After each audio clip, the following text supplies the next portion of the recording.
Hi guys, मैं सैयद तजम्मुल कादरी। हम 8th class की ज्योग्राफी का chapter number 2 land slide water natural vegetation and wild life resources पढ़ते हैं।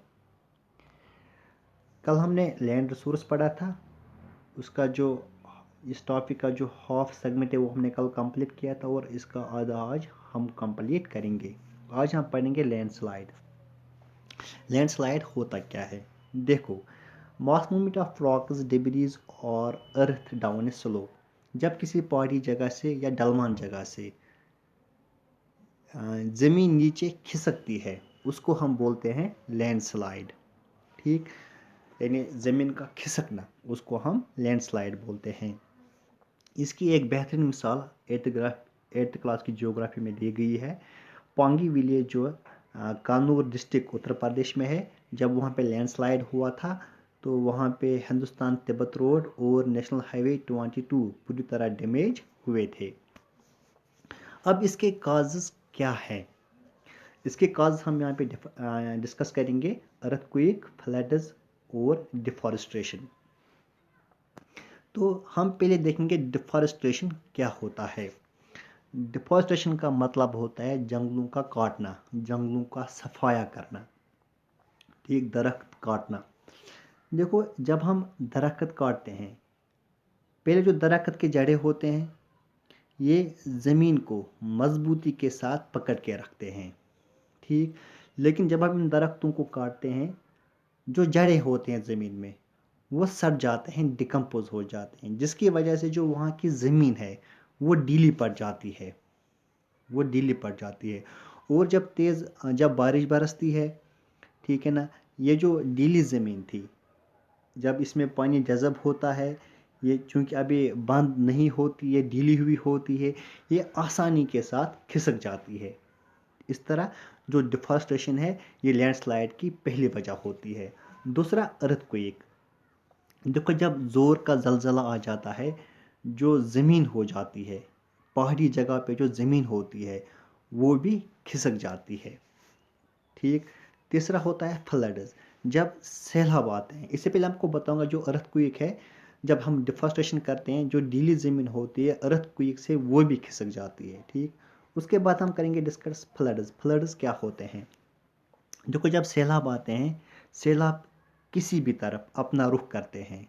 ठीक, जब सैलाब का पानी तेज़ बहता है, ये ज़मीन काट के चलता है। जब इसने नीचे से ज़मीन काटी और जो ऊपर वाली ज़मीन है वो आसानी के साथ नीचे खिसक जाती है। ठीक, इस तरह अर्थक्वेक, फ्लड्स और डिफॉरेस्टेशन जो है ये अर्थक्वेक की वजह बनते हैं। अब इसके नुकसानात क्या है, इसके असरात क्या हैं?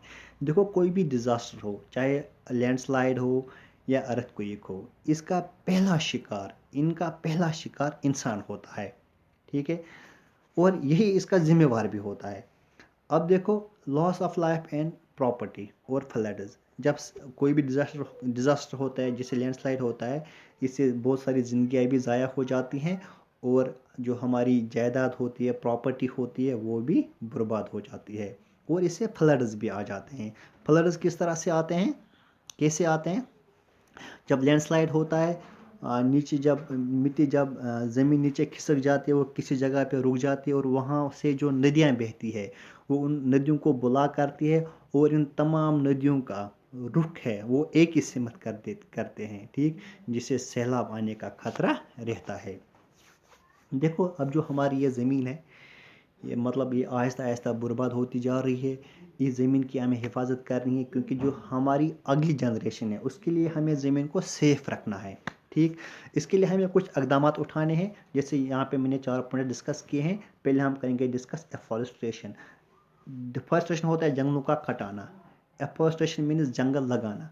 देखो, हम मजबूरन जंगल काटते हैं, जैसे हमें तामीरात के लिए लकड़ी चाहिए, पेपर्स कागजात के लिए लकड़ी चाहिए, और जब तक हमारे पास ये लकड़ी ना हो, टिम्बर ना हो, तो हम ये चीज़ें मतलब इस्तेमाल नहीं कर सकते हैं। ये चीज़ें हमारे पास नहीं होंगी, इसलिए हमें जंगलात काटने हैं। लेकिन जहाँ हम एक दरख्त काटते हैं वहाँ हमें 10 नए दरख्त लगाने होंगे। इस तरह से क्या होगा, जो जंगलात की जो जंगलात का जो तादाद है, इनकी जो मकदार है वो बराबर रहेगी, ठीक। और लैंडस्लाइड्स का खतरा कम रहेगा। लैंड रेक्लेमेशन, देखो दूसरा पॉइंट है लैंड रेक्लेमेशन। इसका मतलब होता है जो हमारे पास, इसका मतलब होता है फजूल ज़मीन या बेकार ज़मीन को काम में लाना। जो हमारे पास फजूल की ज़मीन होती है, बेकार की ज़मीन होती है, हम उसमें फर्टिलाइज़र्स ऐड करके उस पर हम कल्टीवेशन कर सकते हैं या वहाँ पे तामीरात कर सकते हैं, ठीक है। या जो हमारे पास गवर्नमेंट के पास्चर लैंड्स होते हैं, जो गवर्नमेंट की जो लैंड होती है वो भी उसको काम में ला सकती है। तीसरा पॉइंट है limited use of chemicals, pesticides and fertilisers.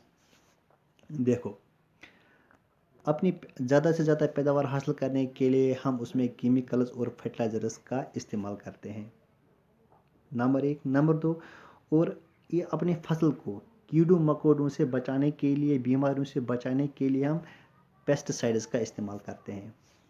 जो पेस्टिसाइड्स हैं ये तो नुकसानदेह कीड़ों को मतलब ख़त्म करते हैं, लेकिन जो फ़ायदेमंद कीड़े होते हैं, यूज़फुल मतलब माइक्रो ऑर्गेनिजम्स होते हैं, ये उनको भी नुकसान पहुंचाती है, उनका भी खात्मा करती है। मिसाल के तौर हम ऐसी मिसाल दे देंगे आपको। ज़मीन में एक कीड़ा होता है, ठीक, जो ज़मीन को फर्टाइल बनाने में मदद देता है, वो कीड़ा भी पेस्टिसाइड से ख़त्म हो जाता है, ठीक। इस तरह इसलिए हमें, इससे क्या होता है, जो ज़मीन की फर्टिलिटी होती है, ठीक है ना, वो आहिस्ता, जो ज़मीन की जरखेज़ी होती है वो आहिस्ता आहिस्ता कम हो जाती है। और वो दिन दूर नहीं जब ये हमारी पूरी ज़मीन, अगर हमने अनलिमिटेड यूज़ ऑफ केमिकल या फर्टिलाइज़र किया, तो हमारे जो ज़मीन है ये वो दिन दूर नहीं जब पूरी ज़मीन बंजर ज़मीन में तब्दील हो जाएगी। चेकिंग ऑन ओवर ग्रेजिंग हमारा फोर्थ पॉइंट है। देखो इसका मतलब होता है कि जब हम अपने मवेशियों को चराते हैं, हमें बिल्कुल मकदार में उनको चराना चाहिए।